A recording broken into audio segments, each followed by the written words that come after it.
Hello, I'm Hank Green, and welcome to this special edition of SciShow News.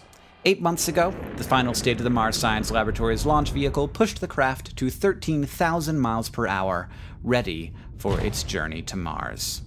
The Mars Science Laboratory, or Curiosity rover, is a massive interplanetary payload, the largest ever delivered to the surface of a planet, and 5 times larger than any previous rover.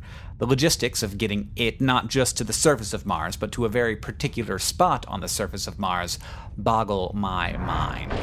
The calm of the first 8.5 months of this journey will end as the spacecraft enters the Martian atmosphere, still traveling at around 13,000 miles per hour.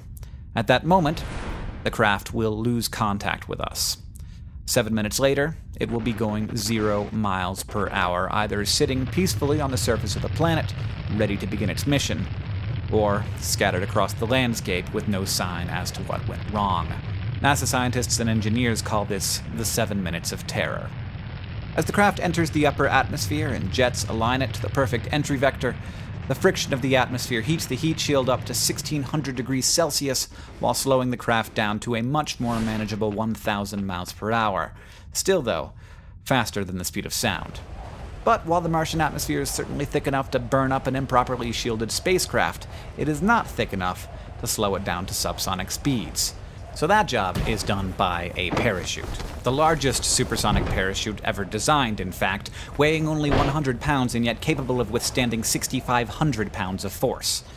But now, I have for you some more scary news, because the Martian atmosphere is so thin, the parachute isn't enough to achieve a safe landing speed, so, you guessed it, a third stage is necessary: the powered descent.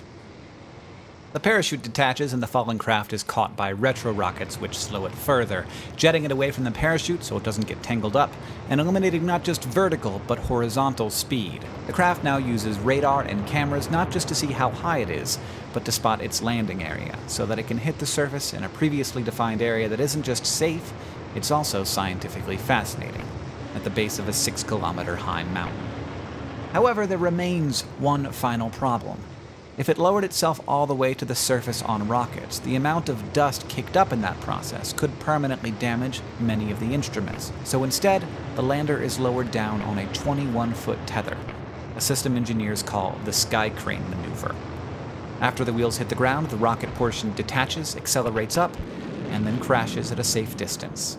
At this point, and only if all of those things go perfectly, the craft will send out a signal letting us know that it is safely on the planet's surface. And we can all let out a huge sigh of relief. I will be watching and live tweeting the night of August 5th, 1:30 a.m. Eastern, 10:30 p.m. Pacific. Please join me for one of the most intense scientific moments in human history. Thank you for watching SciShow News.